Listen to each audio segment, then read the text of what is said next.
Acá hay un pequeño, digamos que ejercicio, y es que nos dice que por extensión escribamos el siguiente conjunto. Son los x tales que x es un número par y primo. Entonces pues debemos de escribir de manera explícita pues qué elementos hacen parte de este conjunto. Notemos que si queremos buscar algún número que también sea par y sea primo, y pues que el hecho de que sea primo de ser divisible por el mismo y por el uno, pues ya sabemos que el 2 es un número primo, pero si queremos encontrar otro número que sea par, que le sigue al 2 sería el 4, pero pues este ya sería un múltiplo de 2. El 4 es divisible entre 2. Sabemos que pues ya no sería un número primo porque está siendo divisible por tres números, por el mismo, por el uno, y pues añadimos un 2. Es decir que pues el único número par primo que podemos encontrar dentro del conjunto de los números primos es el 2. No vamos a poder encontrar números pares y primos a partir del 2, puesto que ya vamos a encontrar múltiplos de 2 y esto ya haría que exista un número divisible más. Aparte que, pues el mismo y el uno, por tanto dejaría de ser primo. También encontramos otra preguntita que de manera explícita, es decir, por extensión, escribamos el siguiente conjunto. Nos pide que sean todas las x donde x es un número par, primo y mayor que 5. Entonces, aparte que sea par, debe ser primo y debe ser mayor que 5. Si hacemos el análisis, tal como lo mencioné anteriormente y por los argumentos que di, vamos a ver que esto es un conjunto vacío, ¿sí? Ya pues las explicaciones de anteriormente no puede existir porque van a existir pues múltiplos, y pues estos no, múltiplos, los números van a tener divisores que van a haber más divisores que el mismo y el uno. Por tanto pues solo vamos a encontrar este conjunto vacío. Acá pues vamos a encontrar un diagrama en específico para los conjuntos. Se utilizan los diagramas de Venn, que es un diagrama de Venn, pues digamos que es un esbozo, una manera de saber gráficamente algunas pues características de los conjuntos. Esto pues nos ayuda mucho a organizarlos y pues a saber cómo podemos interpretarlos. Notemos acá lo siguiente. Acá encontramos el conjunto de los números naturales, ¿sí? Notemos que, como lo mencioné en los anteriores videos, vamos a ver que los números negativos, su contraparte, pues ya van a pertenecer al conjunto de los números enteros, pero dentro de los números enteros vamos a seguir con los números naturales, es decir, conservamos los números naturales. Es decir, que los números naturales están contenidos dentro de los números enteros.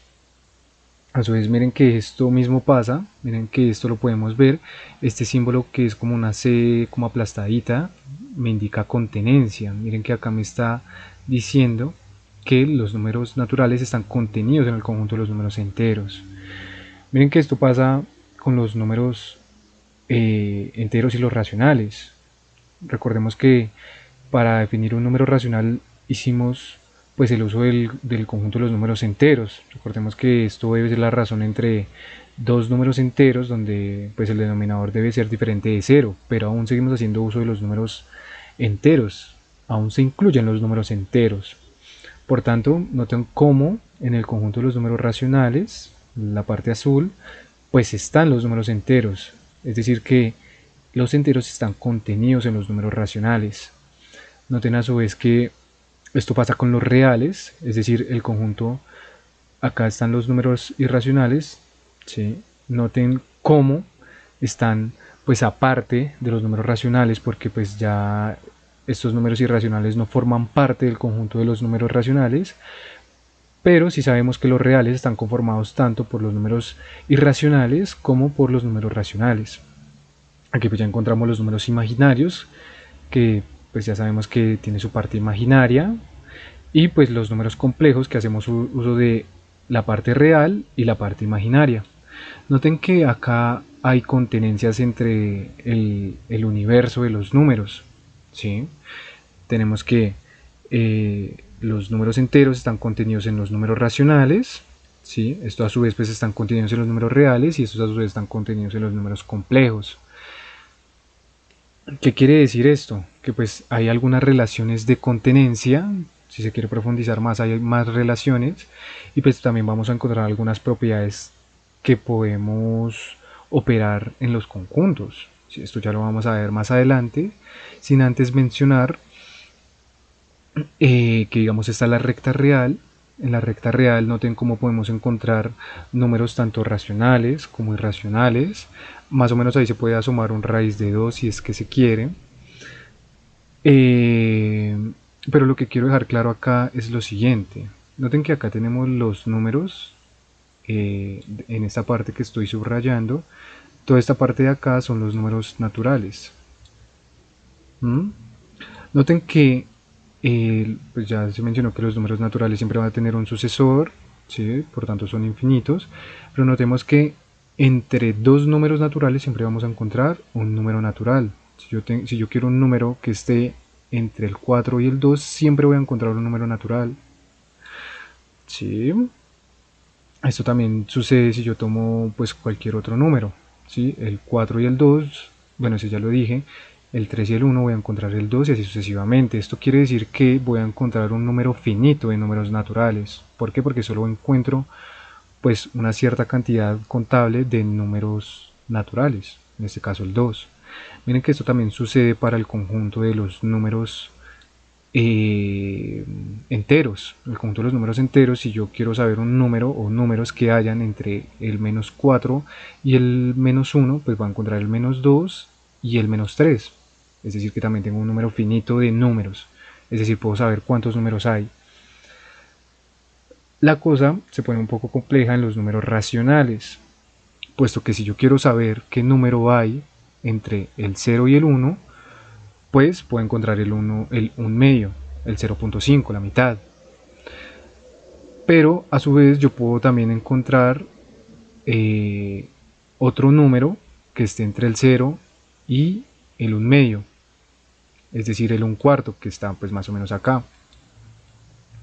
Esto yo lo puedo hacer infinitas veces, ¿sí? Por tanto, digamos que se puede decir, digamos que el conjunto de los números racionales entre estos números es infinito. De allí digamos que podemos, si se quiere profundizar un poco más, se puede estudiar acerca de las rajaduras de Dedekind, los cortes de Dedekind, o el conjunto de Cantor, si se quiere pues hacer el estudio de otro conjunto numérico, que pues es algo que casi vuelve loco al tipo, porque pues trabajar con el infinito es algo complejo, ¿sí? Saber que expandirse entre estos números pues nunca se va a encontrar algún número fijo o cierta cantidad de números pues es bastante complejo.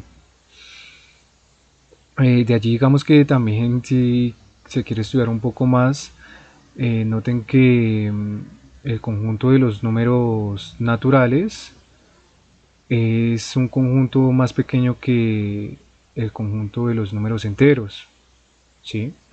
A pesar de que sea infinito, el conjunto de los números naturales, el conjunto de los números enteros también es infinito.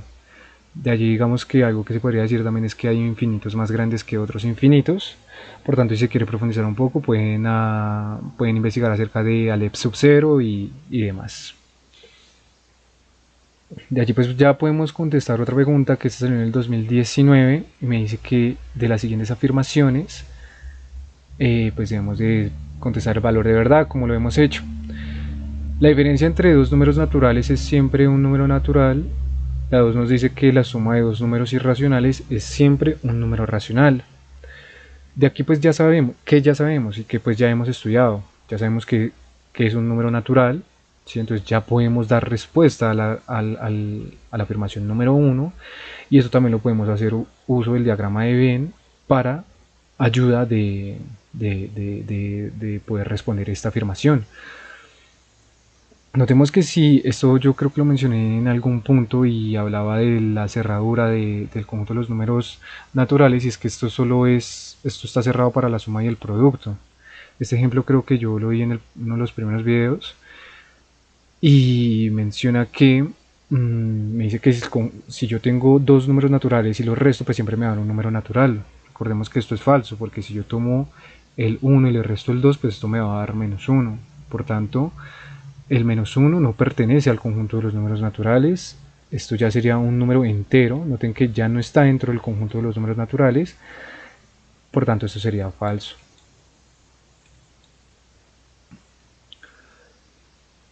Y la siguiente nos dice que la suma de dos números irracionales es siempre un número irracional. Ya sabemos que es un número irracional. Recordemos que pues es un número que no podemos representar en forma de cociente, ¿sí? Donde pues el numerador y el denominador son enteros, denominador diferente de 0, y pues que también conserva la característica o la propiedad de que tiene decimales infinitos que no son regulares, es decir, que no podemos encontrar una regularidad. Entonces me dice que si yo tengo dos números irracionales y los sumo, pues estos dos siempre me van a dar un irracional.